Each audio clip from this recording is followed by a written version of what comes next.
Winterreifen im ADAC-Test müssen auf trockener, auf nasser Fahrbahn und natürlich auch unter winterlichen Bedingungen maximale Performance liefern. Im Fokus diesmal standen 16 Reifen für SUV der unteren Mittelklasse und 16 Reifen für Kompaktfahrzeuge der unteren Mittelklasse, wie den VW Golf. In der Dimension 225, 45 aus 17 konnten wir gleich viermal das Gesamtergebnis gut vergeben. Der Continental-Reifen überzeugt insbesondere bei der Fahrsicherheit. Der Dunlop und der Michelin-Reifen schneiden in der Umweltbilanz besonders gut ab und der Goodyear zeigt sich besonders ausgewogen.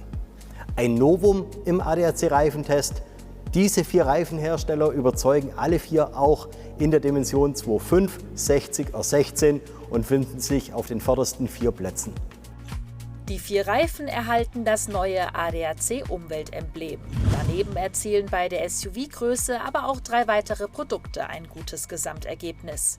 Die Reifen von Hankook, Bridgestone und Firestone schneiden hier in der Fahrsicherheit gut ab, haben aber leichte Schwächen in der Umweltbilanz.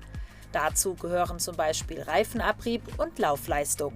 Sie sind also eher für preisbewusste Wenigfahrer zu empfehlen. Grundsätzlich sollte ein Winterreifen, der unterhalb einer Mindestprofiltiefe von 4 mm liegt, gewechselt werden. Ein neuer Reifen liegt bei über 9 mm.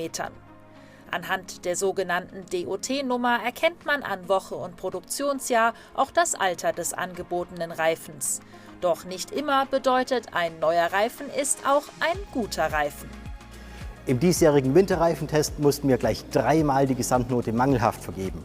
In der Dimension 225, 45 aus 17 kann der Cormoran mit seinem grobstolligen Profil zwar auf winterlicher Fahrbahn überzeugen, hat aber noch signifikante Schwächen auf nasser Fahrbahn und ist sehr laut im Reifengeräusch.